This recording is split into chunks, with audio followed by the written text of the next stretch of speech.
You can spend your entire life surviving, working, paying bills, stressing, scrolling, chasing, reacting, and still never truly experience life. There's a difference between doing life and experiencing life. Some people are alive biologically, but spiritually disconnected.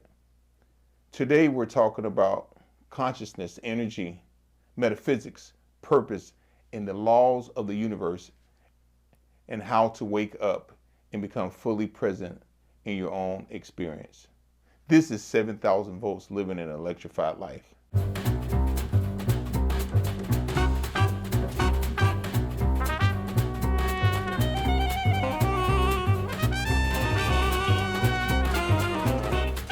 Empowering you to live a life fully charged. This is 7,000 volts, living an electrified life with L.J. Tucker. Welcome back to another episode of 7,000 volts, living an electrified life. Today's episode is going to scratch your mind in a powerful way. Backed by popular demand, I have a special guest, Dr. Chuck Ufunda.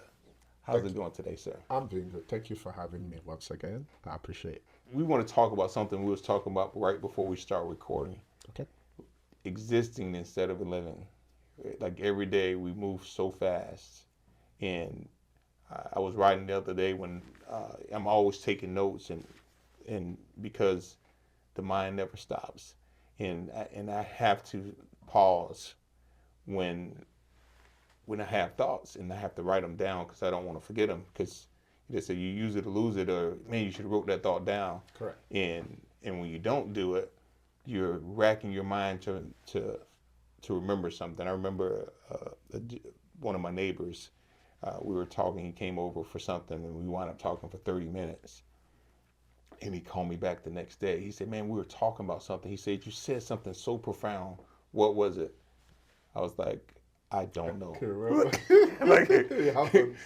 Because when you flowing with positive energy, you don't even know what you're gonna say. And it comes. It's like even shooting these podcasts. We study, we take notes, and it's not always verbatim. Because it's just not like. And if I don't write things down, I wouldn't have titles. In content. That we share that we share with the world, with other people, that helps change their life and gives them something to help them get to a different level. Sure. But focusing today on existing and not living, give us your thoughts on that. That's because it's a powerful subject, and hopefully we can fit in this podcast. So we have to do a part 2 or something, because it's really something that's been on me in my living or existing, in my living or just existing, and so. I constantly make sure that I'm doing stuff with my family, and not just going through the motions of the holidays that we have, the birthdays. Like there's more than life than just an anniversary and a birthday. Are you really living life? Awesome. So that's just what the society has made us to look like. We're all zombies. You wake up in the morning, you are very much in a hurry, you barely say good morning, you barely see the kids, you drop them, you go to work, you give your best, you come back, you're tired, and just about that you're on autopilot. Now the question is, were we equipped with everything we needed to actually experience life, or are we just passing by? And if we didn't have all those responsibilities, which by default nobody's gonna help you run those responsibilities. Your responsibilities, because at the end of the day, you've got bills to pay. You've got things that keep you up in the night. So if everything were to be provided for us, we have enough funds, enough money, we have properties and all that, it would still be stressful, because when we talk about experiencing life or existing, it's not just about wealth, it's not just about being successful, because the society has redefined success. So the society has made us to be in a constant rat race. No matter what you achieve, the society makes you feel like you need to do more. And in your doing more, if you're not conscious of your natural ability, if you're not conscious of self, if you're not conscious of what life is all about, you will see yourself caught up in that rat race. And once you get to that rat race, you're more like a rocking chair. You know, you can sit in a rocking chair and you will be making motion, but you're not making progress. Yes. So that's a rocking chair phenomenon. So virtually everybody out there is trying to meet up with what the society has placed on us. Because at the end of the day, if you don't go out to go make a living and come back and do all this stuff, you're going to be a bunch of mess because your mental health is going to be messed up. Your anxiety level is going to be off the hook. You probably might develop depression. You might have stress disorder, which will make you to lose those stuff you're supposed to do. And if you don't do that, who's going to take care of those responsibilities? So the key word is finding a balance and being conscious of the fact that we are actually supposed to be experiencing life, not just getting by, not just existing. So the fact we are talking about it, it's actually a good thing, because if you don't have the consciousness that, hey, is this what life is all about? Am I really going to be going about like a robot? Am I really going to be doing this for the rest of my life? And remember, we've got family, we've got kids, and they're actually looking at things differently. And we're existing in a different era. We're now in an era of social media, AI, electronics, and all that. So when the moment we're supposed to spend with the family, it's not there, where are they going to get the company they need? Where are they going to get their social capital? Their devices, AI, virtual friends. But that's not how we grew up. We grew up better. We grew up with, real people, real family, real community. We grew up seeing our parents, our siblings, our friends. We had physical relationship with them. We went to play with them. We had our own issues with them. We sorted issues out with them. But lately, everything is all done virtual, because most of the people you communicate in the virtual world, you don't even know them.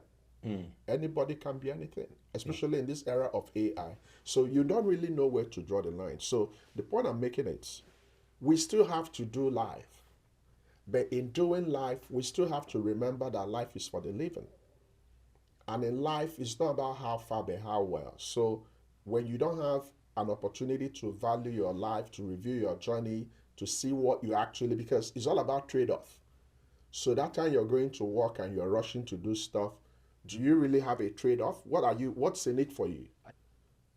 And the fact you know that, hey, I'm supposed to be with the kids this weekend, or I'm supposed to even do me, because sometimes in trying to do other things and take other responsibility, we forget ourselves. But without ourselves, we can't do the other things. So we still need to also remember self-care, because it's in taking care of yourself, it's in loving yourself that you can love other people. So I just want us to understand that while we're taking our responsibilities on a daily basis, let's also remember that when we have that moment, when we have that me time or family time, let's maximize it, because those are the memories we're going to build. And life is all about memories, because no matter how successful you are or rich or wealthy, if you don't have that inner joy, inner contentment, inner peace, inner fulfillment, the society will keep stretching you. The society will keep making you feel like you haven't done nothing when you are practically doing a lot. Now, just so you know, just the fact you're doing a lot doesn't mean you're getting a lot done. I say this a lot when I see guys moving super fast. Correct. And Correct. there's one of my slogans. I say sometimes you have to slow down to speed up. Oh, yeah. So you don't have to go and redo what you was already doing. Correct. Correct. I mentioned this in my book. There's a period of my life, most people know, when I was incarcerated, and at that time I was 18 years old, but life was so, being incarcerated, I became more free than most people will be in a lifetime, because I was at one with conscience, and I could see, like, I literally see my life forming and how things would be. Did I know it to the exact science how it would be? No, but because I didn't have the bills, because I didn't have the kids, because I didn't have the stresses of life weighing me down, I was able to look at life through different lenses. True. And it prepared me for now. True. And so now, like, talking about fight or flight, being incarcerated was fight or flight. Oh, yeah. You looked at somebody the wrong way, it was, there was no, oh, I'm going to get in my car and drive away. You're stuck in the middle. You're stuck. So you had to find not only that inner peace, but peace in itself in life. to operate at a different level. So your energy vibes that you gave off was energy vibes of peace, Oh yeah. not of chaos, because you can throw off vibes when you pass a person and they're ready to fight. And I remember when I lived life a certain way, I didn't always have these positive and electrified vibes that I gave off. I gave off vibes that I want confrontation. I heard I saw a meme that said, I don't want peace, I want problems. Yeah. And that's the vibes that I gave off, Yeah. the vibe of problems. Yeah. And that's what people unconsciously do now through their vibrations when they just go through life complaining, Yeah. oh, this is too much, my bills, this is, and now the vibrations they send out attracts more Oh yeah. of what they're consciously vibrating, Oh yeah. and they can't find peace. Oh yeah. Oh yeah. And then the circle keeps going. It's like a hamster wheel. Yeah, yeah. And More like a rat race. Yeah. So here's the deal. Yeah. The experience you had when you were 18, when you had whatever word you choose, your word defines who you are. So personally, everything that happened to you happened for you. Yes. Everything you experienced at that particular phase in your life, you needed to experience it because that's what shaped who you are today. So that's your life university then. Remember, life doesn't have a manual. Yes. And we just show up in this world and we begin to figure a lot of things out by ourselves. If you had everything working for you growing up, you wouldn't have been the leader you are today because there are so many things you would have taken for granted. There are so many entitlements you would have felt you have. There are so many things you would have felt the world owed you or your parents or whatever. You would not have had that opportunity to think outside the box. So sometimes we need to be in that space. We need to have those stumbling blocks and look at those stumbling blocks. When you're looking at your life and your life is reflecting and you begin to know that, hey, there is no Messiah coming to save me. I'm going to be my only savior. Then that's why you begin to think outside the box because at any point in time, we have abundance of everything we need. It's deposited on the inside. But because the society has made it in such a way that we see ourselves caught up in blame, shame, game. We always want to look for someone to blame, to shame, to take responsibilities of things we would have taken responsibilities of. So growing up and all the little things we did growing up, mistakes and all that, those were the condiments, those were the raw materials you needed to become who you are today. If you didn't have those spaces in your life, you will not have the kind of thinking you have because it takes a lot to think the way you're thinking now. It takes a lot to coordinate a lot of things, especially as we are aging. And this is where I come in as a doctor. There are so many changes that happen in the brain. There are so many things. There are so many cells that degenerate. So if you notice, as we are aging, our attention span is reducing. There are certain things you might want to do or discuss with someone, and you will actually release that vibe. But the next moment, if you don't have a total recall or you didn't store it somewhere, you will not even remember you said such. So because it's abundance of what you have that you're going to give. So it's all about tapping through those energy, the abundance of what you have, because peace is not external. Peace is internal. The peace we seek is not external. Yes. The peace we seek is on the inside. So when you're tapping through that essence, which God already gave you, and when you have a good community, so I've always told people to make sure they vibe with their tribe, because your tribe will determine your vibe. Yes. And I have never seen anybody that produced something positive from a negative mind. So just like you're talking about the energy you give out or the impression you give out, most times we unintentionally give out negative vibes, but we're expecting positive vibes. It doesn't happen. And this is where grace comes in, because there are times we put in some stuff out there in the universe and God will come and intervene and say, you know what, I've seen your works. I'm not going to pay you back with your own coin. I'm going to give you a second chance. I'm going to give you an opportunity to start seeing things differently, because the universe responds to anything you pour into the universe. When you pour good into the universe, it might not happen at your own timing, but it's going to happen. It might happen when you least expected it. So everything that happened when you were growing up, you felt were the stumbling blocks. Were actually your building blocks. And if you didn't have that spiritual eyes, if you didn't have some good people around you, who actually told you, you know what, I know you're encountering one of few challenges now, but I can see beyond this challenge. I know you're heading somewhere. So when you get to that spot, when you get to that fork in the road where you're like, which direction am I going to go? that's where God will step in and tell you, you know what, go here. You might not have everything you need at that stage, but when God says go, you go. Like everything you've achieved as in a business owner today, if you were to go back when you were growing up, I'm sure you didn't see yourself where you ended up today. And I'm sure there are so many people that see you now, they would never believe that it's the Lee J at that age of 18 that actually turned out this way. Yes. And that's what happens in life sometimes. The rejected stone will be the cornerstone. Yes. So it's not about what life throws at you, it's about what you make of what life throws at you. So that's the popular, oh, when life throws you lemon, you make lemonade and all that. You can still use that lemon.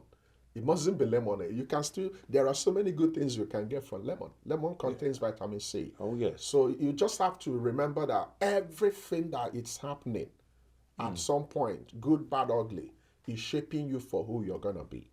It's like we get, you in life, I said this in a speech more than one time. Life is not complicated. Yeah. It can become noisy, and so what happens? We stop noticing the little things like the sunrise, and we start overcomplicating things. I remember when I couldn't cook a steak. Now I'm a master at it. Like, in a simple recipe for steak or beef, to my listeners that's trying to cook and trying to figure out how to cook, the simplest you can be is salt and pepper. Oh yeah. Because that's the only way you're going to tenderize beef is salt and pepper. You can't put a 15-hour marinade on a steak because it's going to be overbearing. Yeah. It can, you want no more than eight hours, 30, 40 minutes to be good. And it's just enough. That's just how simple it is. You're like, oh, I'm going to do this. I'm going to put some of this and this. Like, why did my steak turn out this way? Because remember, the basic thing that is going to make a difference is that steak is salt and pepper. Because guess what? Just like the Bible, we are the salt of the world. Yes. So you can play with whatever you play with. If you don't put those two condiments at the appropriate time, it's not going to turn out good. Yeah, and that's the basics of life. If we don't notice the simple things we have oxygen. Oh, yeah. We have the sunrise. The best things in life are free. Like, Yes. trust me, you see the sunrise, you see sunset, you see air, you see just going to the park. The other day I was walking the trail behind the recreational center and I'm like, wow, what a wonderful world. I was walking through the lakes and I saw some little crocodiles there and I'm like, wow, what if we just come in here every day and you forget about whatever is happening around you, the noise and all that.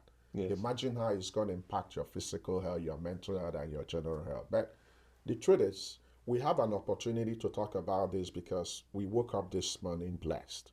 Yes. And every day above ground is a blessing. Because if we didn't really wake up, or maybe you were in the hospital, I was in the hospital, we would be talking about actually surviving life. Yes. So it's a privilege that we're talking about being conscious, experiencing life. So I want to encourage everybody to always have a moment to deconstruct life, because in the business of life, sometimes we are so much in a hurry, and we are living in an era that so many people are on the fast lane, especially the youths. They are definitely on quick fix, overnight. I want to get here, I want to get there, because they look around, they see so many people that yesterday were nothing, and today they're everything. But even those people that feel they've achieved and they are so successful, majority of them are not happy. So you begin to wonder, what actually makes someone happy? Is it the things you have externally or the things you have on the inside? Yes. You see what I mean? So you discover that everything you have is abundantly given to you, because like you rightly mentioned, best things in life are free air, sunshine, sunrise, family, good friends, good company, laughter, sleep. So those basic things you don't pay for. No. But if you don't use them, over time, you will be looking for ways to buy them, because there are some people that take a lot of drugs to sleep. But we know that at the end of the day, no matter how bad the day is, when we go home, we sleep. Yes. We don't have problems sleeping. So those are the things that some people don't value, because when you value them, you're going to prioritize them. You're going to wake up in the morning and you say, God, you know what? Thank you so much that I'm still breathing. Thank you because I have mouth to complain. Thank you because I have eyes to compare myself with other people. Thank you because I can hear, because there are so many people that their senses are gone. Yes. And guess what? When you see some people you feel will be sad, those people might even be happier than us. It's almost like you have to sit down and just define what being a human being is, because we become humans doing things instead of just being a human being. Human experience, exactly. And throughout the process of life it is so simple that it's become so complicated to all the things that you're saying and all the things that we know. Like we know the things to do right, but yet we still make decisions that's not healthy for us. We make decisions that stress us out, and we possess the power within. Like Dr. Wayne Dyer said, you can't fix a problem outside of yourself. Oh yeah. I mean, you just touched on that. Oh yeah. It's like when Dyer is amazing. I mean, so here's the deal. We actually we need to understand the era we are living in. Yes. And I'm gonna say this without mincing words. We are competing with the new trends. You know, when we talk about doing live and experiencing live, you know, with all this era of robotics, AI and all that, you know, there is practically nothing we can do now that those guys cannot do. The only difference, they cannot experience life. They don't have a soul like we do. They don't have a heart like we do, but they can practically do everything. So the question is, who are our competition? Like the things we normally have attachment to, the things we normally derive joy doing, the things we normally feel that, oh, once I get to this state, then I'll be happy. Forgetting that life is a journey. Life is not a destination. You will keep charting new course. You will keep, you know, experiencing the memories as you're, you know, going on that journey. Because at the end of a particular spot you go, there's always another journey you're going to embark on. So if we don't understand the era we are living in and who we are competing with, we will blink and we're going to be in deep trouble. Because look around you, we have robotics that can do a lot of things that we previously used to do. And if we are not conscious of the fact that we need to know where to draw the line, then we'll begin to be in that same space, waking up and, you know, constantly being in a bubble. The worst thing that will happen to you is to be in that bubble. You mentioned this earlier, and you answered that question. You said balance. It takes me back to when I, in my tree service, like years ago, this is probably 15, 16 years ago, I used to always say, man, if I had a chipper, it's a game changer. Man, I'll be able to make so much money. I'll be able to do this. Guess what? I got that chipper, and I realized something. It's just a chipper. Exactly. It didn't, and as I grew and became wiser, I realized it's more. And by the way, I sold that chipper because it didn't produce the way I thought it was. Correct. And because building the business is like baking a cake. There's more ingredients to it. Correct. It's like, hey, yeah, it's a new technology and stuff, but guess what? You can't forget the basics. Okay. You can't forget the salt and pepper. And once you get lured into that trap, thinking, oh, once I get this or I get that, everything's complete. Then you forget to be balanced. Oh yeah. Because what happens if you're not balanced and the system goes down because it runs off water? Oh yeah. So you know, and so this is what we all have to be careful at. We have to remain balanced because I have a tree business now with pieces of equipment that I never even knew that existed. And now I have all these multiple different pieces of equipment because now when I have a job here or there, I'd be like, okay, what piece of equipment do we need for this job? Because it's all about the right piece of equipment for the job. Correct. And just like in life, it's like, hey, what should I wear today? What's the temperature outside? Am I going outside with shorts and flip-flops when it's below temperatures? Correct. Am I going out fully suited and booted when it's hot temperatures? Correct. That's where the balance in life comes in, just having your finger on the pulse, taking the temperature of the room. Because when we're able to do that, not only do we have balance, but we have peace. Oh yeah. And with peace, we're able to grow. Correct. We're able to go to a level that we can't even fathom because that's the part of the cup running over. Correct. And if I use my saying, that's a part of that electrified life. Oh yeah. That's being electrified, running on a high voltage, without intention. It's just automatic. Correct. But correct. So I will give an analogy in that regards because when you talk about the voltage, we talk about the 7,000 voltage, and we imagine the impact it's going to have on a human who is not properly connected, who is actually not going to use that voltage. You know, it's going to set you ablaze, right? So the same voltage that can help can harm you. So it depends on how you channel the voltage entering into your life. So the same 7,000 voltage that can recharge and give you everything you need, if you channel it properly, it's going to solve that problem. Now, I love the fact that when you were growing up and you envisage that when you get to this spot, you have this, then you will have that peace you're seeking for. If you didn't have that human experience, if you didn't have that goal, you would have been stuck in your comfort zone. So I love the fact that you were able to channel all your energy to achieve that, because at the end of the day, that will always be a mountain. is the climb. Yes. So when we find that balance and when we continue to understand life, knowing fully well that life doesn't have an encyclopedia, life doesn't have a manual. You just keep figuring things out for yourself, not depending on anybody to figure things out for yourself. Because most times we look for people to blame when we messed up or we made mistakes. When we own our mistakes, when we correct our ways and we do things differently, and we are more flexible to actually try a couple of things differently. Because what I've noticed, so many people are so rigid, are so caught up in what they think will work and their space, which sometimes you don't blame them because the society keeps changing and things keep changing. So if you don't change with things, you will discover that you're going to be caught up in the past. I remember growing up when they were saying, everybody needs to be Y2K compliant and all that. Just like if you have an app, you need to be upgrading the app. So the essence of upgrading the app is to make sure you're compliant.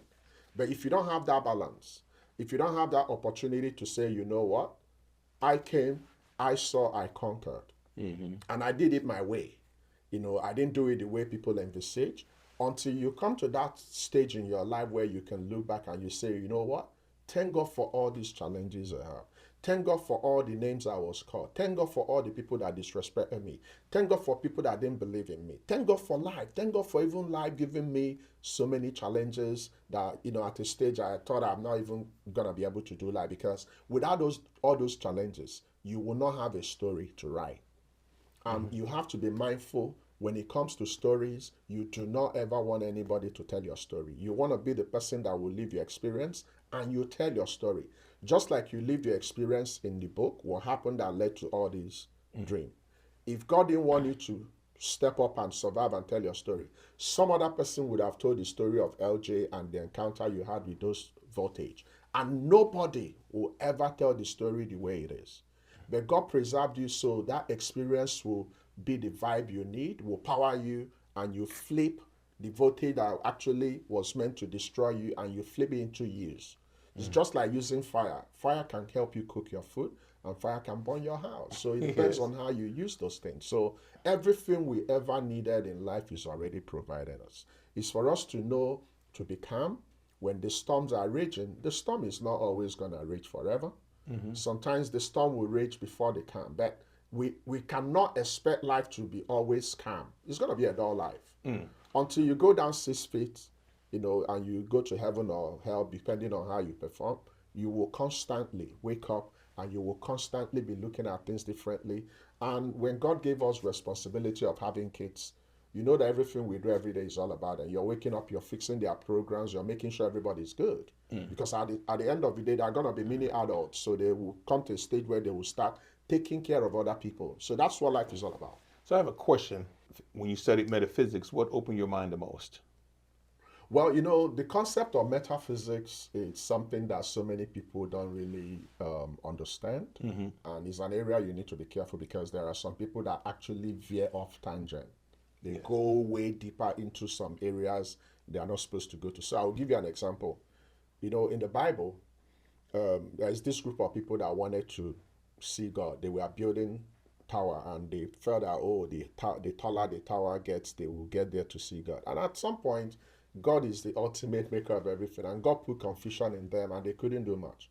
So we have to know the limits. We have to know the positive aspects of everything we do in life. So when we talk about metaphysics, it's just pretty much being conscious of the universe, being conscious of it now, being conscious of the energy and the vibe you give and your expectations. So, for me personally, the more you're educated, the more you have experience with, studies and doing stuff, you have to know your boundaries. You have to know where to draw the line, because what I've noticed, the more you acquire some knowledge, the more you begin to be desensitized to the God theory that somebody actually made all this possible.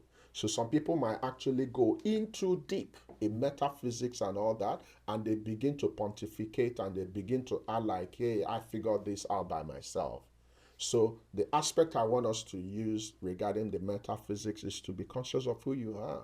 Be conscious of the universe you're existing in. Be conscious of the energy. Be conscious of your expectation. Be conscious of your tribe and how you can actually use everything that has already been deposited in the universe for your own good, because the universe responds to what we put into the universe. Yes. If you put goodness in the universe, it might not yield now, but over time, is the goodness is gonna give you.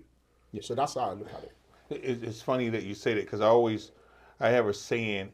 It's like there's first of all, there's no limits, and man is not that powerful, and I'll explain it because in the tree business, you get people that are really attached to trees. Oh, you guys are gonna destroy the planet and take out all the trees. And my response is always the same. I said, man, ain't that powerful? Because the earth will reproduce and replenish before it lets us destroy before itself. you blink, correct. And so, and that's serious. Like, and it's one of those things when you know your boundaries. I gotta know my boundaries. I know what I'm gonna watch on TV and what I'm not gonna watch. Yeah, Horror there are movies. limits, and that's where we have to bring the kids in, because no matter how you put your parental control, there are so many places they go to that we don't even know they're going there. And life is deeper than we know. Yes. So that's where we have to always connect them to the conduit, which is God. You know, the prayers, the time, the discussions we have with them, because the world we are currently living in is just God that is protecting our kids, because there are so many places that are currently delving into, and some of them might have even gone further than we know.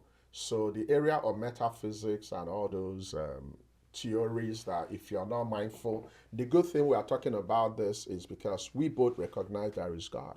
Yes. Okay, so and there are some people that don't believe in God, right? And we are living in a society where everybody is entitled to their own opinion and all that. But my point is, in seeking knowledge, in going deeper, know your boundaries, because there's a spot you will get to, you discover you're in a sinking sand.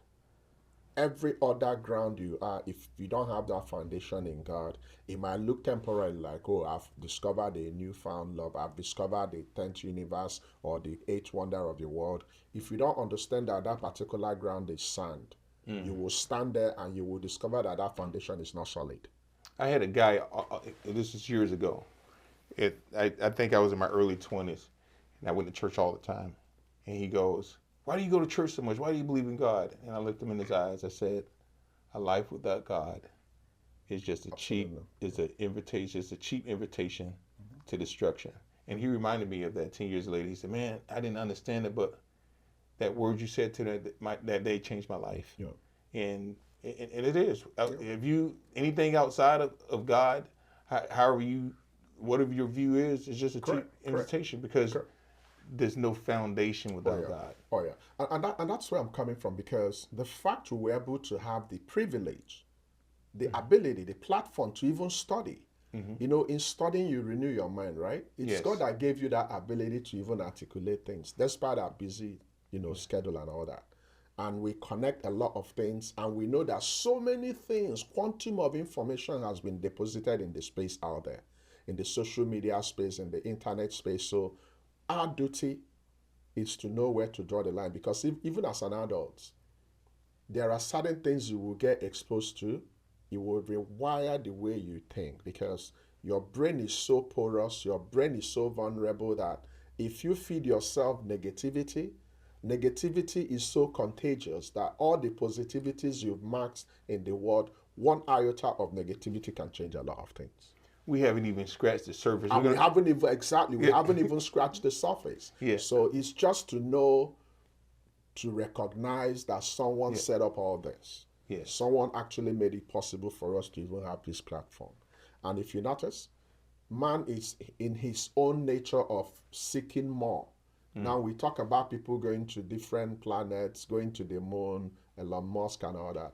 It's God that gave him that ability to invent all those stuff. But he also needs to know his boundaries, because there's a particular boundary that once you exceed, God will give you a reminder that I'm the God that started all this. So it's when we don't know the boundary and we exceed the boundary. And there are some people that learn a lot of things in the so-called realm, and they begin to say, oh, I found the God I'm looking for, I'm the new God. There are some people that claim that the God. Yes. So that's where we need to draw the line, because it's a very, very, very slippery slope. It's been a pleasure. Man, we haven't even touched on all the notes that we wanted to do, but we're going to have to pick up with this. I believe what you're going to do, we're going to have series, kind of flesh out, grab some theme, and because we can talk about this topic for the rest of 2026, and we're not done yet. Thank you for being on the show, man. The listeners, pleasure. they enjoy you. The knowledge, the wisdom that we put out, the energy is just it's phenomenal, because it's not just for today. It's for when we're gone. It's for tomorrow. Yeah, it's for the legacy and beyond. Yeah, thank you.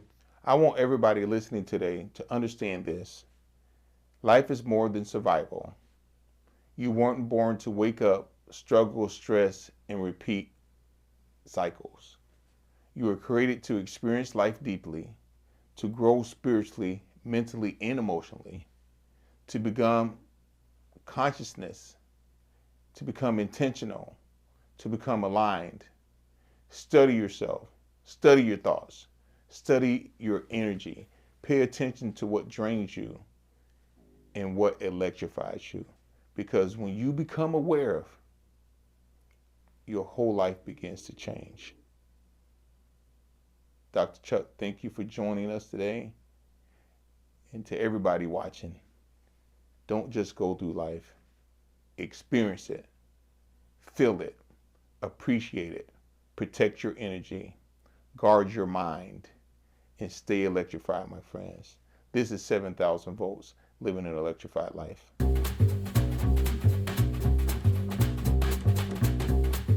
This has been 7,000 Volts, Living an Electrified Life, available on YouTube and your favorite podcast app. If you enjoyed the show, don't forget to like, comment, share, and subscribe. For more information, visit us on the web at ljtucker.com. Remember, stay electrified.